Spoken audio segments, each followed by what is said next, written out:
As we all know, we are in unprecedented historic times here, and it's intense and can be terrifying. And time and again, I've found that what has strengthened me and helped me through it is learning Torah.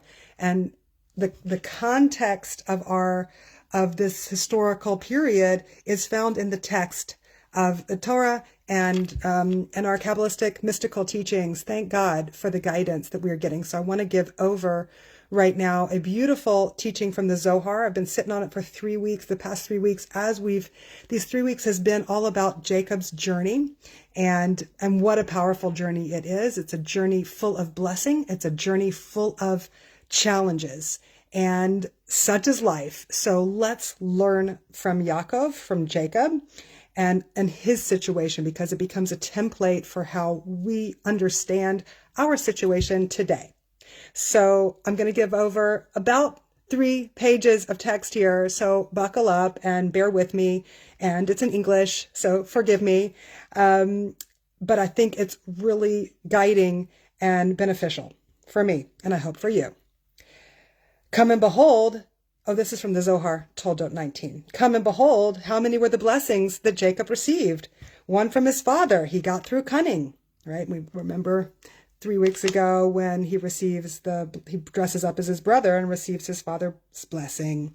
And that blessing gained him all the many blessings to come. The one of the Shechinah he received from God when he returned from Laban. That's blessing number 2, where it says Elohim blessed him. Beresheet 35:9. And then he was given one by the minister, the Sar Esau, that man that he wrestles with and receives the blessing in his name, Israel. That's 3. And then finally, the 4th one that's mentioned is the blessing he gets from his father when he left to go down to Paddan-Aram. So these are the 4 blessings. And that's a lot of blessings to receive. How does he use them? That is the question the Zohar is going to ask. At the time when Yaakov saw himself and all these blessings, he says, what am I going to use? Which one will I use now? Because he's dealing with, how do I manage Esau, my murderous brother who wants to kill me? I can use these blessings to help me. So he decided to use the weakest blessing of them all at that time. Which one is that? It's the last blessing from his father that he gives him before he goes. And although this too is a powerful blessing, says the Zohar, it's not as strong for having power over the world as the first ones. Jacob said, I'm going to avail myself of this blessing. I'm going to use it. The others I'll reserve until the time when I and my children after me will need them. When will that be? And listen up. At the time the nations gather to exterminate my children from the world, as it is written. Quote from Tehillim, 3 passages. All nations compassed me about, surrounding me, but in the name of Hashem, I cut them off. 2nd verse, they compass me and surround me about. Indeed, they're surrounding me. Number 3, they compass me around like bees. Tehillim 1:18. There are 3 verses that correspond to those 3 blessings that he did not use. The one is the blessing from his father, the second from the Shechinah, and the 3rd is by the Sar Esau. We've gone over that. Jacob said, at that time, I will need all the blessings to protect me from the kings and all the nations in the world. When have we ever felt so beset upon by all the nations and the kings of the world as we do today? It's terrifying. I will reserve these blessings for that time. But now for Esau, this blessing will suffice. Tov. To cope with Esau, I'm going to use this one, but I'll reserve for that time when my children will need them to fight the kings and rulers of the world who will rise up against them. When that time arrives, all the blessings will be aroused from all the sides, and the world will be properly established. From that day on, the kingdom will rise above all other kingdoms, as was explained in the verse from Daniel. But it shall break in pieces and consume all other kingdoms, and this kingdom will stand forever. There's much to be said about what this kingdom is, but this is really the age-old messianic Jewish vision that's being articulated here in the Zohar, connecting back up to the Torah. we're going to go on.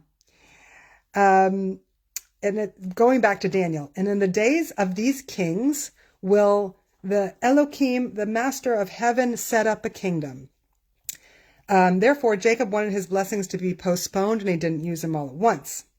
Rabbi Yossi then quotes the verse, "Fear not, O my servant Jacob, and don't be dismayed, Israel." This verse says, after Jacob received his father's blessing, he looked inside and he said, I need these blessings to be postponed so that they will last. And then he was very frightened, and a voice called out to him that says, don't fear. God says, I am with you, and I'll never leave you, and I'll save you from afar, quote unquote, at the time for which these blessings will be reserved. And your seed from the land of their captivity means that although Esau now took the blessings that he and his children will enslave the Jewish children, eventually I will free them from Esau's hands. Your children will enslave Esau's children. Not that we want to enslave anybody, but when you do have people out to murder you and your children, better that they should be subdued. And then it says, quote unquote, Jacob will return to these blessings and be quiet and at ease from the kingdoms of Babylon, Media, Greece, Edom, which were all enslaving Israel, and none will make him afraid forever and ever. So it's just reassuring to me. And, I don't know how it sounds to you. Maybe it sounds a little too biblical, but it is biblical. And we are living on the fumes of this incredible ignition of blessing that came down to our forefather so many generations ago, but they have ripened and been preserved, those blessings, for exactly now. I mean, when else? I know the founding of the state of Israel, I think probably there was a big need for those blessings, but we are the continuation of that experience of a world set upon our extermination. And fear not. Fear not. That's the consolation and the direction that we're receiving here from the Zohar, from so many hundreds of, 700 years ago was when it was first published. So these are our ancient texts, and they are the secret wisdom that encode for us coping. They encode the coping mechanisms and the resilience of the Jewish spirit as we encounter these incredible historic and trying times. I bless us all to fear not. Good Shabbos.